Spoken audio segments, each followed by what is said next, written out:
Live. Takes a while. Okay.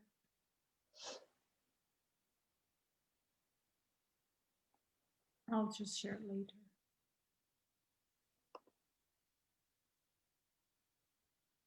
Yes, we are live. I am just going to check for 1 second if it's working on Facebook, and that will also give people time to come on and join us here. So just a moment. Yes, it is. Now I can also check comments and questions there. Yay, hello everyone. It's so great to be here together. We have a new and exciting thing to share with you because me and Claire Molinard, who I'm with right now, and Chahat Corten have decided to do a live stream every Tuesday at 7 p.m. European time, which is 10 a.m. Pacific time, to share about outrageous love. And we are going to talk about that in a minute, but first I want to introduce to you who Claire Molinard is.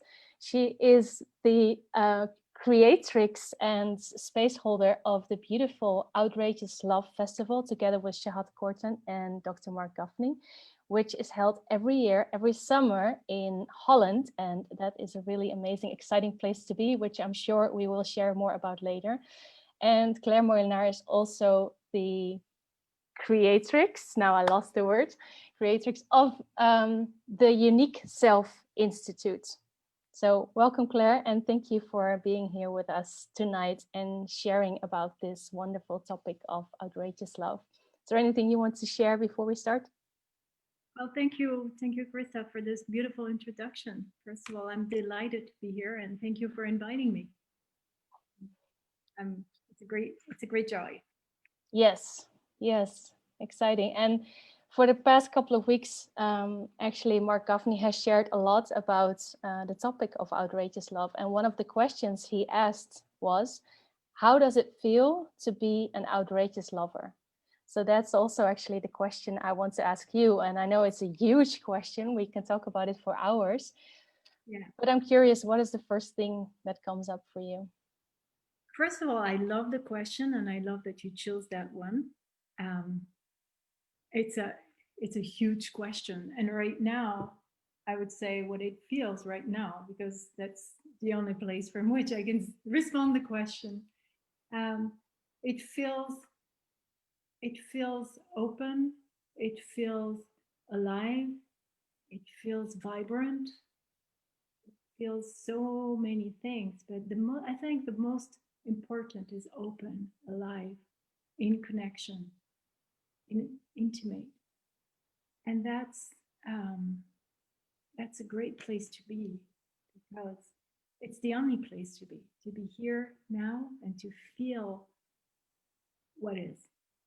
From that place, I can be an outrageous lover.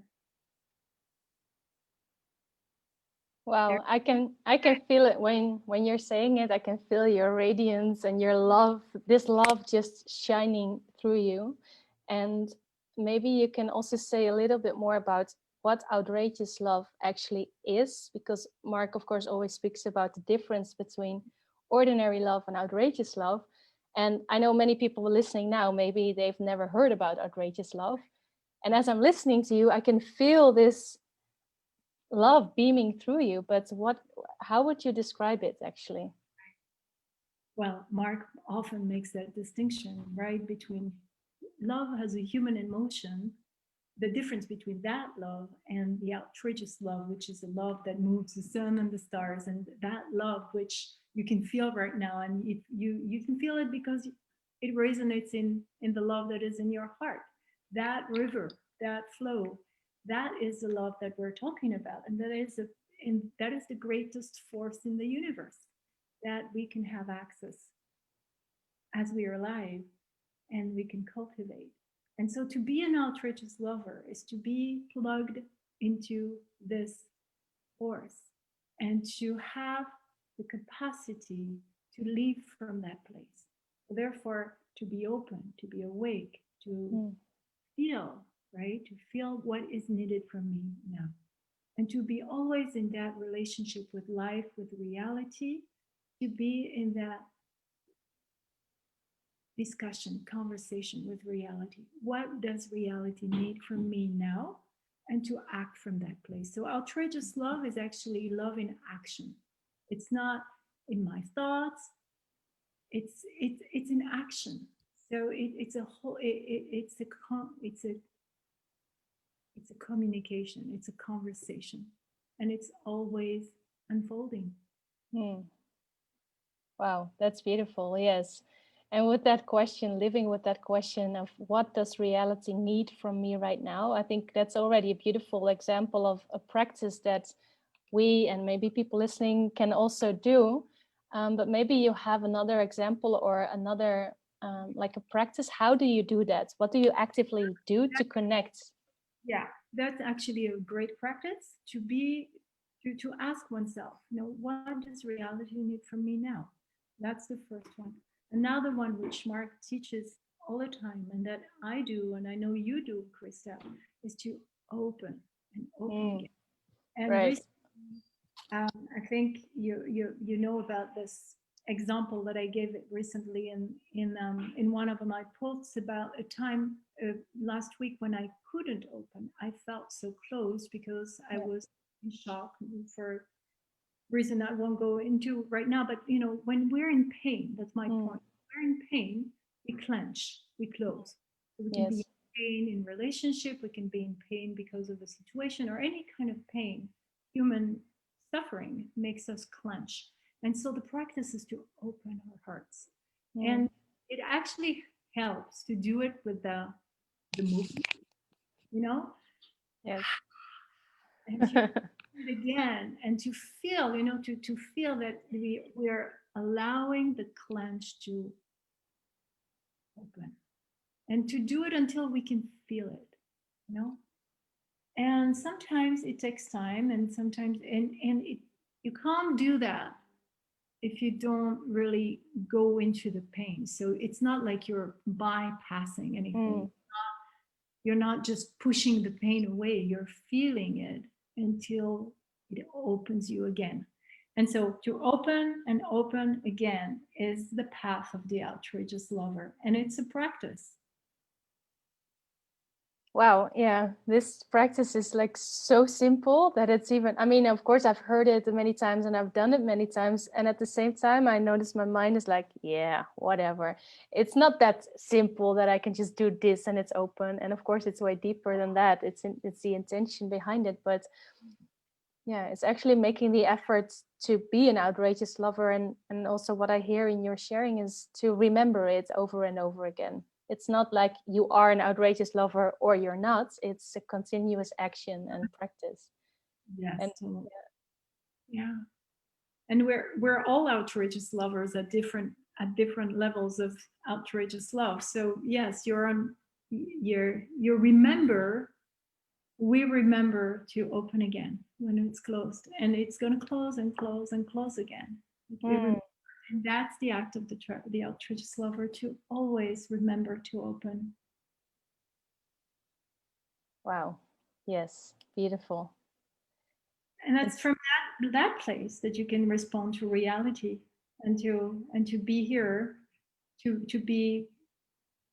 respond with what is needed from you. Only from a place of being open can you do that. Yeah. Yes.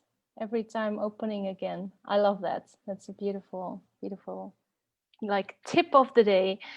Right. So we said to keep these conversations really short, and I have a lot more things coming up and questions, but actually our intention is to share this every week, to come online every Tuesday at 7 p.m. European time. And we're going to do that all throughout the year, at least that's the intention. So we will have a lot more opportunity to go deeper into the practice of being an outrageous lover. So thank you so much, Claire, for sharing that beautiful wisdom and your own personal practice with us. Next week, I will be here with Chahat Corten, who is together with Claire holding the space of the Outrageous Love Festival. But before we close, I just want to ask you if there's anything you would like to end with or share with, or maybe go into the same question again. How does it feel to be an outrageous lover? Oh, right now it feels tender, and I just, it's beautiful to be in this space with you, and I can feel your love, and I can see your unique self, and I'm grateful. And it's exciting. It's exciting to be cultivating this beautiful energy and feel together. So I'm very grateful. And as you said, this is going to go on for the whole year. So it's a beautiful intention, and I'm excited that we're starting this together. Yes, yes, me too. Me too. I also feel so grateful for this transmission of outrageous love. And of course, as we are meeting and working together in this field, I feel it's really an energy field that we can all tap into. And an energy of like divine liquid that is healing and cleansing and transforming and awakening and pushing me to become more and better every day. So I'm super grateful to tap into that field together with you and Chahat here every week. Thank you so much. Thank you, Krista. See you soon. Yes, see you all again next week, 7 p.m. Tuesday. Thank you so much. And here I stop.